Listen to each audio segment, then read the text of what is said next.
sábado 24 de novembro. Hoje a igreja celebra a memória de Santo André Dunglac, presbítero, e seus 117 companheiros mártires. São os mártires da evangelização do Vietnã.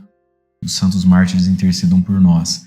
O evangelho de hoje se encontra em São Lucas, capítulo 20, versículos de 27 a 40, e diz assim: Naquele tempo aproximaram-se de Jesus alguns saduceus que negam a ressurreição e lhe perguntaram: Mestre, Moisés deixou-nos escrito: se alguém tiver um irmão casado e este morrer sem filhos, deve casar-se com a viúva a fim de garantir a descendência para seu irmão.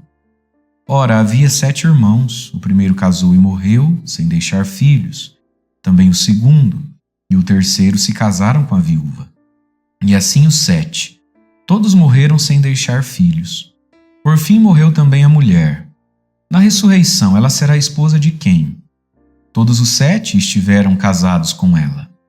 Jesus respondeu aos saduceus: Nesta vida, os homens e as mulheres casam-se, mas os que forem julgados dignos da ressurreição dos mortos e de participar da vida futura, nem eles se casam, nem elas se dão em casamento. E já não poderão morrer, pois serão iguais aos anjos, serão filhos de Deus, porque ressuscitaram. Que os mortos ressuscitam, Moisés também o indicou na passagem da sarça, quando chama o Senhor, o Deus de Abraão, o Deus de Isaque e o Deus de Jacó. Deus não é Deus dos mortos, mas dos vivos, pois todos vivem para Ele. Alguns doutores da lei disseram a Jesus: Mestre, tu falaste muito bem. E ninguém mais tinha coragem de perguntar coisa alguma a Jesus. Palavra da salvação, glória a vós, Senhor. Muito bem, irmãos e irmãs, o evangelho de hoje nos fala então da vida futura, da ressurreição. Nos fala do céu, da vida eterna. Nós vemos aqui no evangelho o grupo dos saduceus querendo colocar Jesus num problema, produzindo para Jesus uma historinha, usando uma lógica para colocar em descrédito a ressurreição dos mortos, a vida eterna. Veja que mesmo dentro do povo de Deus, então, havia um grupo que não acreditava no céu, na vida eterna. A crença, a revelação, a certeza da vida após a morte, do céu, ela não é de imediato no povo de Deus. O povo de Deus por muito tempo caminhou entendendo, e Deus foi se revelando, entendendo que existe um Deus, que existem os mandamentos, as bênçãos, os benefícios de ser de Deus. Mas demorou um pouco, e muitos séculos, para o povo entender e nos ser revelado a realidade da vida eterna, do céu. Então nós vemos aqui os saduceus, eles não tinham fé na ressurreição. E aí eles vão usar então um exemplo para Jesus, que era do povo de Deus. Quando o irmão morre e não deixa descendente, não deixa um filho, o outro irmão assume a viúva e o filho que nascer vai levar o nome do irmão para garantir a descendência. É um costume exótico, bastante estranho para nós, mas era assim. E aí então os saduceus que não acreditam na ressurreição vão dizer para Jesus: olha, vocês falam que existe céu, então tá bom, a gente não acaba no túmulo, para além do túmulo, ok, então vamos lá. Vamos pensar assim, Jesus, O cara morreu, não deixou filho, aí o outro irmão assume, mas morre, não deixa filho. Se existe céu, lá no céu, não é? Ela é mulher de quem, então? Dos 7? Tá vendo como não existe céu? E Jesus explica: mas isso não é o céu. E aqui está, meus irmãos, a vida eterna, o céu, não é uma terra melhorada, não é? E nós temos que cuidar com isso. Essa visão muito materialista de Deus, da vida eterna, e que às vezes inspira até algumas interpretações da fé, não é? As interpretações que a gente pode dar erroneamente para o sofrimento humano, as interpretações errôneas sobre Deus estar me recompensando ou não pelo bem que fiz. E Jesus diz: no céu seremos como anjos, é a vida plena.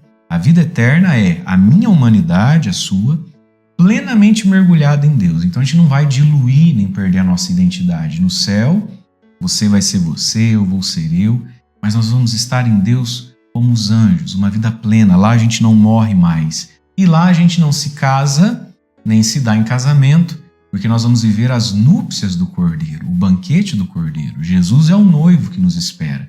Estaremos todos nós casados com Jesus. E daqui também a gente entende, então, a beleza e a sacralidade do matrimônio cristão. O homem e a mulher, o casal, é para ser nesse mundo. O amor humano é um apontamento, é um lampejo do grande amor divino, do grande casamento no céu. com o esposo das nossas almas, que é Jesus. E nisso também a gente entende o valor e o sinal profético do celibato, da vida consagrada a Deus.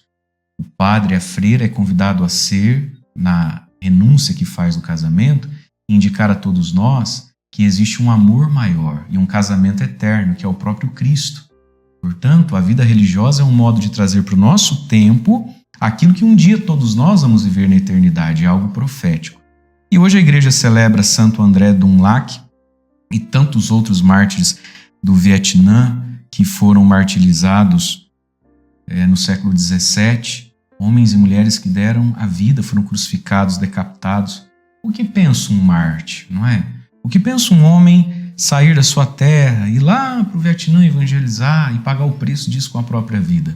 É a certeza, meus irmãos, da ressurreição. Deus não é o Deus dos mortos, Deus é o Deus dos vivos. E quando Deus vivifica uma alma, a gente está pronto para morrer, inclusive para esse mundo, para essa vida, para nós mesmos. Porque a vida verdadeira, a vida plena, é a vida em comunhão com Cristo, é a vida eterna. E os mártires do Vietnã intercedam por nós, nos deem alcancem para nós essa ousadia na fé.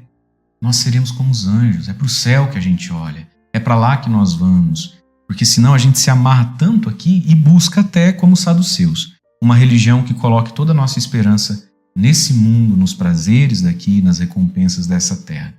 Que Deus nos abençoe ricamente. É bom viver, mas que o nosso olhar esteja no céu. Nós nascemos para algo muito maior disso que estamos vivendo, vendo e experimentando. Nós nascemos para ir para o nosso Deus e para vivermos então um matrimônio eterno e perfeito com o próprio Cristo. Deus abençoe você. Em nome do Pai, do Filho e do Espírito Santo. Amém.